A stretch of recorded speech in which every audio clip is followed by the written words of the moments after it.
very much. Can everybody hear me okay at the back? Yeah. Good. So I'm Paul Dowling, and I'm the founder of DreamStake. DreamStake is an online platform for European tech startups. So you're probably wondering why a more mature guy like me is here talking about internet startups. But I hope to be able to demonstrate today that I spend my life surrounded by tech startups. Also, DreamStake is a tech startup itself. So hopefully I'll convince you. So first of all, startups are a great place to be at the moment. They're basically changing the world. I mean, we booked our place on Airbnb. I'm a regular user of Zipcar. I think we're all surrounded by tech startups, and they're really changing the whole world we live in. So I think it's very exciting. And founders are really the modern day heroes.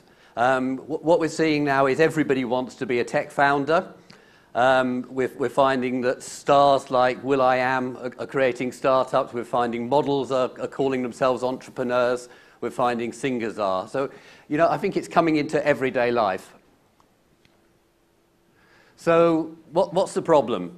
I think the big problem is that, a lot of those success stories come from Silicon Valley.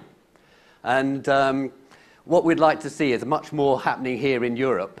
I think that we've got a much less mature market here. I'm going to go through a little bit of the evolution now of the startup ecosystem. And I think the problem in Europe, a lot has been the way that European startups are helped. And it all started, angel networks actually go back to something like 1959. And it was basically the idea that angels are the right people to be investing in startups. But they find it hard to identify startups. So basically, angel networks emerged so that startups could pitch to angel investors. But the problem is, I don't know what you find in your own country. Certainly in the UK, angel networks now are really investing in generic type startups. So they're not really interested in tech. Tech is too sophisticated. They don't understand the industry. And so angel networks aren't really working. The other problem is a lot of angel networks work on the basis of something called pay to pitch. And I would say to any startup, never get involved in pay to pitch, because you're paying really to try and be put in front of angels, and it very rarely works. So we've heard earlier today about VC funds. I think VC funds seem very enticing to startups, but for early stage tech, the problem is that they're not really interested. You can have a lot of discussion with VCs, and VCs will always have a chat with you because they're actually rather afraid of missing the next Google. So they'll waste your time to a fair degree, but it's too much risk for them. They're investing really probably from around about €1 million upwards. If we go back I suppose about 40 years, one of the things that came about to try and address this problem was incubators. I'm going to talk about accelerators later. The difference is incubators tended to be university or government funded. And they were often here to really to provide regional growth or to help in a particular area. And actually the track record of incubators in producing great high growth startups has not been good. In fact, I'd like to hear some examples because there aren't very many at all. And one of the reasons why this is because there isn't the motivation in an incubator to move the startups up to the next stage. So what happens is the startups join the incubator, they're very happy, they're in a workspace, they're getting some support, but they could still be there a year later. They could still be there 2 years later because the staff who are running the incubators are often being paid by the government or and therefore, there's no incentive to push. So it all changed here.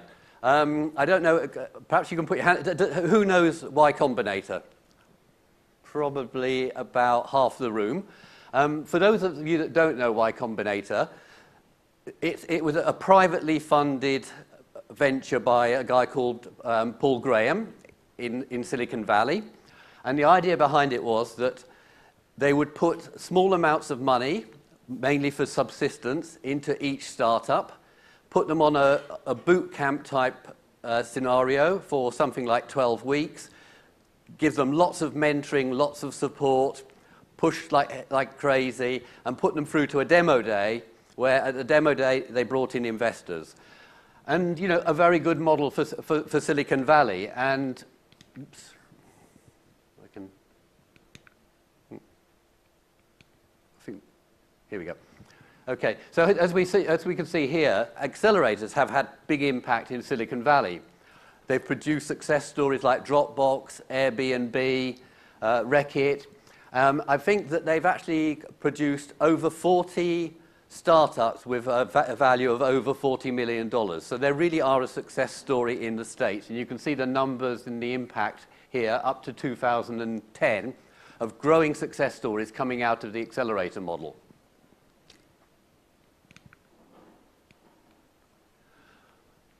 And what we find is that most European accelerators are clones of Y-combinator. So Y-combinator spawned lots of lookalikes, like Springboard in the UK, Seed Camp, which has changed a little bit since, but started off the same way, Techstars, which is a US, but has now come into Europe, and a load of others. I mean, hundreds of other accelerator programs. So how many people know about crowdfunding? I think quite a lot more. Just to explain, there are two types of crowdfunding. There are more than two types. There are three types. But the two main types for tech startups is going to be something like Kickstarter or Indiegogo, which are non-equity based, and you have to give some kind of reward. So they're only going to be suitable for those tech startups that can give some tangible reward, because they're not giving equity. In the UK, we're making quite good grounds with equity-based crowdfunding. We have Seeders and Crowdcube, but we have various others. And I'm not sure what the legal situation is here in Portugal, for example, but now we have FSA-approved crowdfunding in the UK.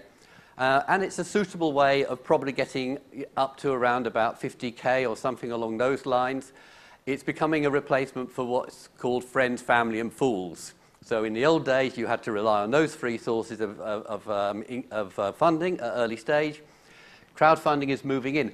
But there are some problems with crowdfunding, and that is, well, first of all, it isn't suitable for every single startup. In fact, the biggest investments in Crowdcube are breweries, and that's because the man industry understands beer and breweries, and therefore they attract the funding. So again, not absolutely suitable for tech startups. And the second problem is nobody quite knows what happens later stage. You've got lots of investors. The crowdfunding platforms say that they're managing that for you, but nobody knows because it's never got to that stage yet. Right, so Angel List is another approach from the States. An Angel List is really like a dating agency between the startup and the investor. And it probably works in a mature market like Silicon Valley, because in Silicon Valley, you've got very mature startups and you've got very mature investors. You put them together and basically you've got marriage. But here in Europe, the startups are much less mature, and the investors are much less mature in a sense, or much less sophisticated, and therefore you need much more of a hands-on approach. And that's where we come in, surprise, surprise.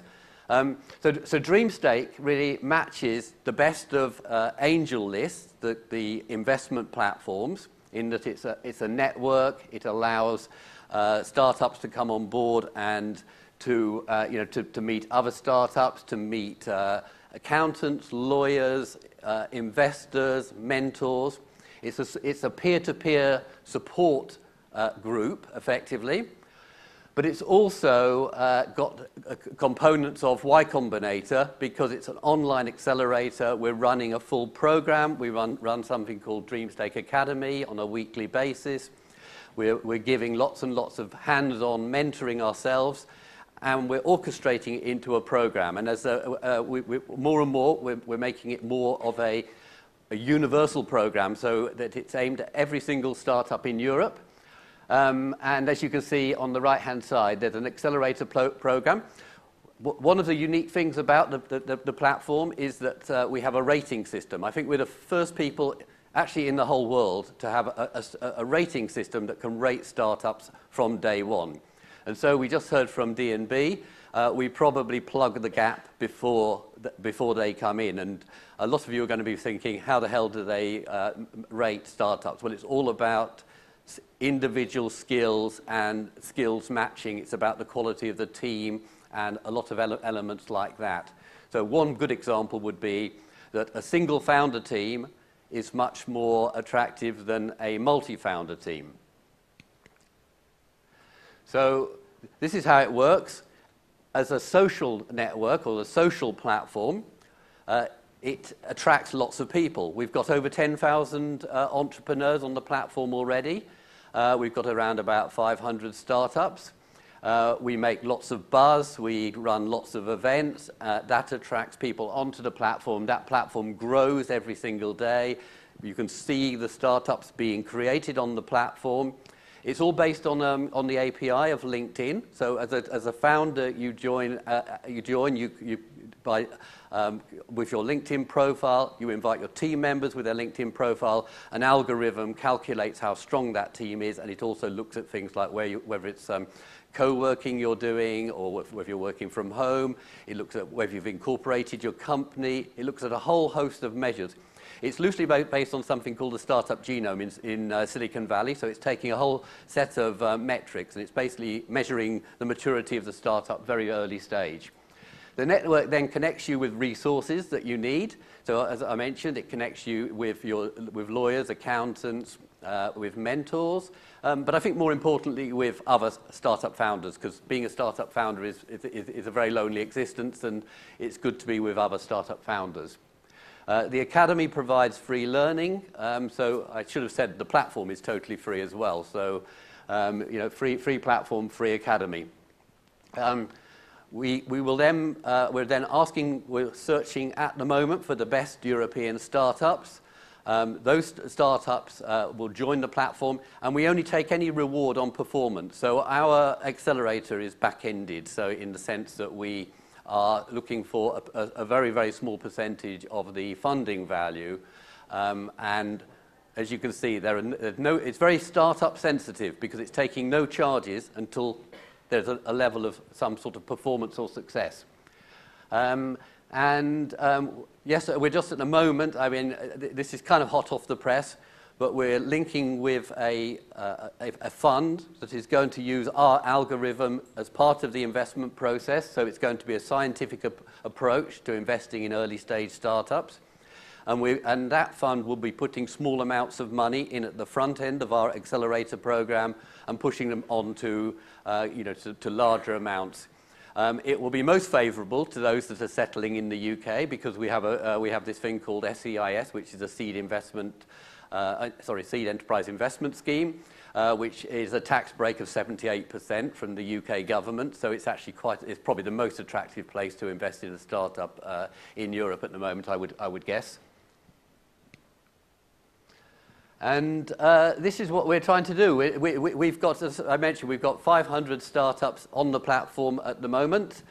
It grows by 2 or 3 startups per day, I would say. So it's growing very, very fast. We're starting to see our first successes come through the platform. So people like the top right hand is a company called Shopitize. They've received about £1 million in funding for scanning receipts. Companies like Foodity.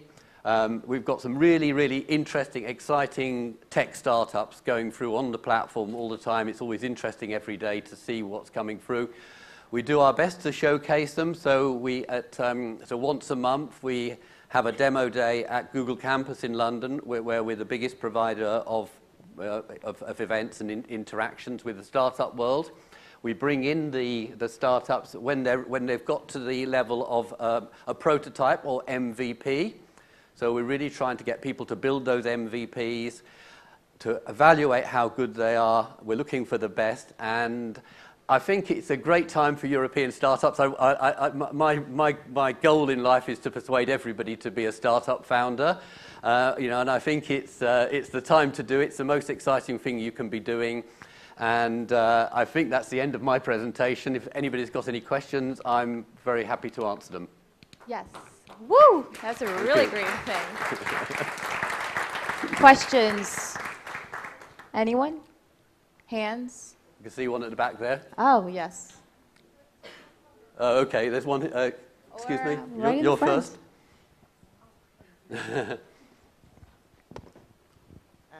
Thank you so much. That was an amazing presentation. One of the criteria, the two criteria, I think, that you used to select these startups to your accelerator, one of them was the quality of the team. What exact precise criteria do you use to assess the quality of the team, besides individual skills? But, you know... Yeah, that's a good question. I think it starts off with team size. So in other words, investors don't like single founder teams because they could get run over by a bus or something like that. Then the next thing is something to do with skills mix. If you're creating a tech startup, if you had a mix of three guys that were all marketing guys, that's a very weak team for a tech startup. So it looks at the mix, and it's not saying one skill is better than another skill. It's saying it's much better to have a good skills mix. And then it's looking at experience. It's looking at kind of sector experience, technology experience. And you'd be amazed how much data we can get, because it all goes, it's kind of gamified. The rating system persuades people to put their data in because they want to get the highest rating and they want to attract investment. So that means that to get a 100% profile on DreamStake, you have to have more than 100% rating on the LinkedIn profile that you've downloaded. So you have to add data. And sometimes people complain a bit, but we say, if you're looking for investment, we're trying to tell you how to do it. Thank you. Next question.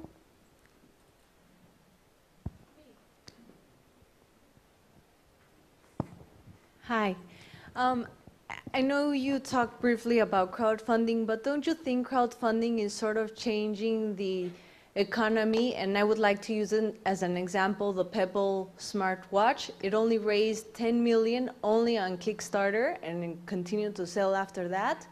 And not only that, but it changed an industry by having gigantic monster companies copy after that business model, like Apple, like Samsung and all that. So I wanted to hear your opinion on how... Yes, I'm a great believer in this whole movement, which is, I would say, is the sort of democratization of capital and funding.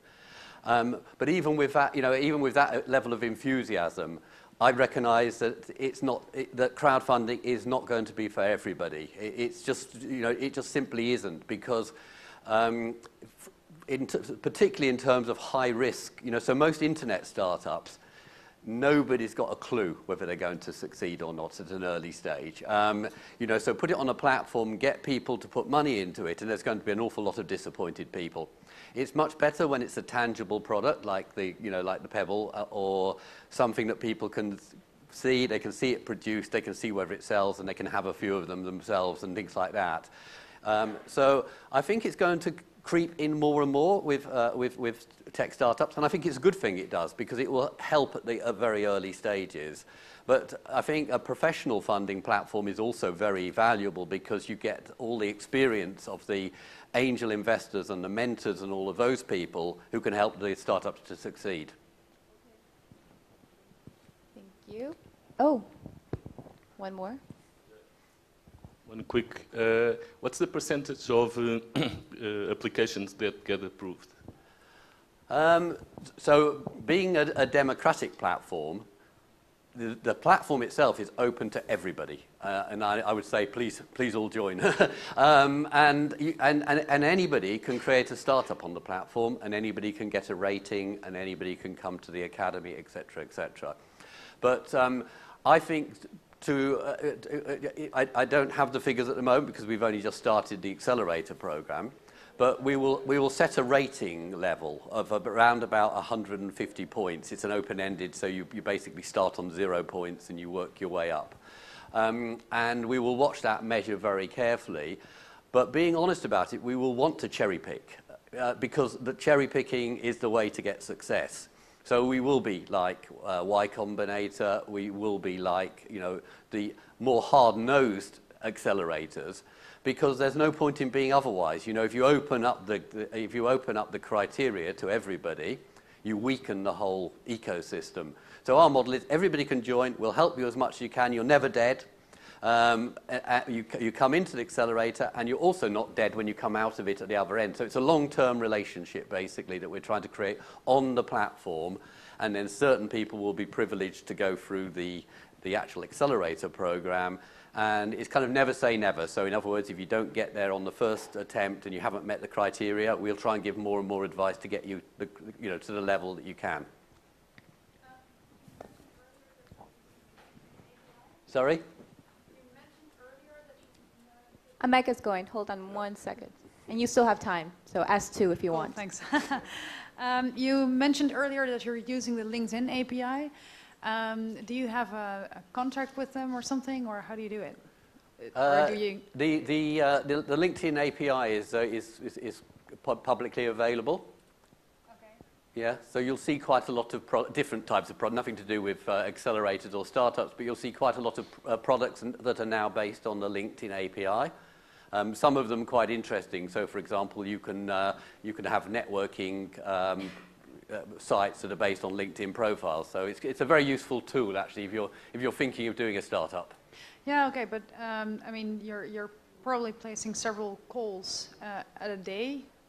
I can imagine. I mean, how many restrictions are there on I don't think there's any restrictions. Well, there's certainly no noticeable. I'm not the CTO, so I can't answer from a technical perspective. But from an operational perspective, there's no limitation that we're seeing. And you also mentioned something about the tax deduction. 87%, serious? 78%. 78%. Yes. And that's the tax deduction on the profit, or? It's the overall tax benefit. It's quite complicated, and I won't go into it now, mainly because I probably don't know all the details. But effectively, your downside is being protected to 78%. So it makes it very attractive if you're investing in a portfolio, which is what we're going to do with the fund. We're going to provide a fund so angel investors can get both the tax breaks from the UK government, and their downside will be invested, and they can invest in a portfolio. I think most people would be crazy to invest in individual tech startups because they generally fail. Okay, thank you. No more questions? I mean, we have two. Yes. Oh, wow. Okay. 3. It's lucky I finished early. Frances is going, by the way. She's an excellent volunteer, so... My question is really quick. Do you have plans to go to Brazil? Open a platform in Brazil? It's open now. In the sense, one of the beauties of it being an online accelerator is that you can join right away on dreamstate.com. You can create your startup on there. It may be that we can give you slightly less help than we could give to a London-based startup, but you would have access to an awful lot of what we do, and we're pushing more and more stuff out online. So we're making more and more stuff available online.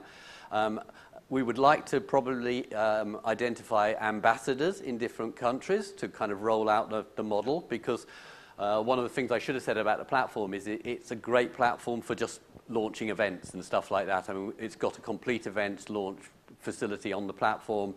We launch an event a week, and it's very, very easy to do. Very nice. I will try.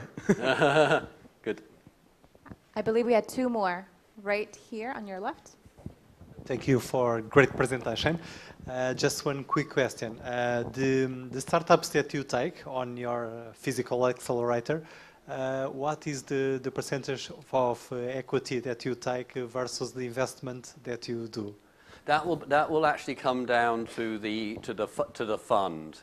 So the way our model works is we will take a very tiny percentage of the funding value, and the fund will take a percentage of equity.